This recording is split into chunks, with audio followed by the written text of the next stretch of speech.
में वरुण नाम से बहुत जगह जगह पर परमात्मा का वर्णन आया है। तो वरुण कौन है? जो कि हमें ज्ञान देने वाला और प्राण देने वाला, प्राण प्रदान करने वाला। रा, असुर रा, वरुण का मतलब रा धातु का अर्थ बनता है, उसको असुर कहा गया है।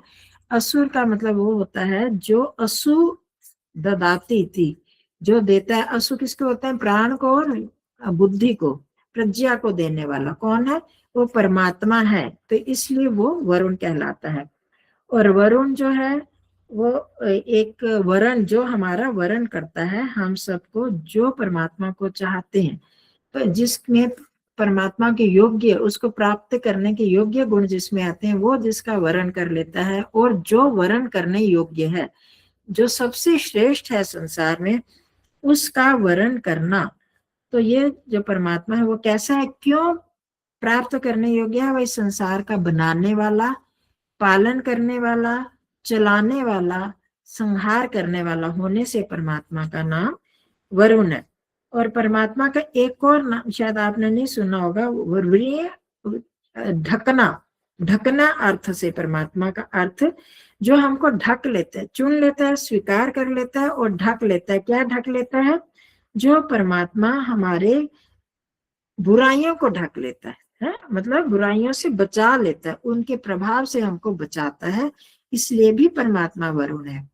तो जब हम परमात्मा का वरुण रूप में हम चिंतन करेंगे, तो सारे संसार को बनाने वाला, उसको चलाने वाला, उसका पालन करने वाला और संहार करने वाला होने से परमात्मा जो है वरुण है, और हमारे लिए वरण करने योग्य है, क्योंकि सर्वश्रेष्ठ है, उसकी रचना सर्वश्रेष्ठ है, वो सर्वज्ञ है, उसमें इतने गुण हैं कि संसार में और कोई हमारे लिए इतना वरण करने योग्य नहीं है कि हम उसको अपना मित्र बना लें, उसको चुन लें। और फिर उसके बाद दूसरी बात को क्या करना, इसकी व्याख्या करते हुए, फिर वो हमारे गुणों, बुराइयों को ढक लेता है, बुराइयों से हमें बचा लेता है, दोषों का निवारण करने वाला भी वो परमात्मा ही है, वो वरुण है। तो ज्ञान देने वाला वो वरुण है, वरण करने वाला, हमें ज्ञान देने वाला और प्राण देने वाला। ये तीसरा मैं पॉइंट बता रही हूँ। पहला सृष्टि के साथ उसकी रचना करने वाला, पालन करने वाला, संहार करने वाला और उसको चलाने वाला होने से वो वरुण है, इसलिए वो वरण करने योग्य है। फिर वो हमको प्राण देने वाला है और हमको ज्ञान देने वाला है, वही तो हमें प्रेरणा देता है, हमें ज्ञान प्रदान करता है। अब हम मनुष्य पैदा हो गए, बच्चा पैदा होके कैसे उसको रोना है, कैसे भूख लगती है और वो रोता है, उसको दुख अनुभूति होती है, उसको वो प्रकट करता है उसके द्वारा। तो ये सारे संस्कारों के आधार पर ज्ञान देने वाला जो है, और वो प्राण प्रदाता, हमको प्राण देने वाला। आप हम रोज ही देखते हैं, प्राणों को हम देखते हैं, अभी भी हम बात कर रहे हैं, हम कोई, हमारे में से कोई प्रयास कर रहा है प्राण लेने का, सांस लेने का। यहाँ पर हम प्राण से सांस लेंगे, क्योंकि जो हमारे जीवन को चला रहा है। तो अब उसने ऐसी व्यवस्था की, वो हमको जब तक जीवन है हमारा वो जानता है, वो हमको तब तक प्राण देता है, देता ही रहता है। तो वो जो प्राण दाता, बुद्धि दाता परमात्मा है, वो वरुण है।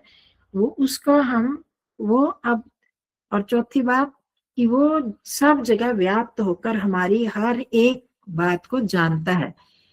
यस्तिष्ठति य चरति य नीलायम गच्छति, एक उसके बाद राजा तद्वेद वरुणस् तृतीय।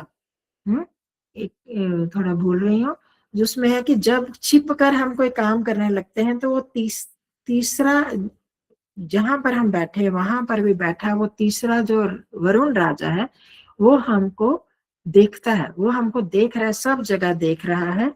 तो हर जगह देखने वाला, हमारी हर चीज को प्रत्यक्ष करने वाले, गुणों को, दोषों को देखने वाले, पाप को, पुण्य को देख कर फिर हमारे कर्मों का फल देने वाला है। तो ये बड़े बहुत सारे सूक्तों में इस वरुण का इस तरह से वर्णन आया है। तो मैं बीच बीच में थोड़ा सा आपको हिंट दूंगी, अभी पहले मैंने सारा बता दिया आपको। जो राजा वरुण है वो हमारे सब चीजों को हर समय हमारे प्रत्यक्ष रूप से हमको देख रहा है। जब हम उसको अपने साथ अनुभव करेंगे तो उसकी हम भक्ति करें, कि जो हमें हमारे दोषों को दूर करके हमें अपने आंचल में छिपाने वाला, हमें सब प्रकार का सुख देने वाला है। हम उस वरुण की उपासना कर रहे हैं। तो अपने मन को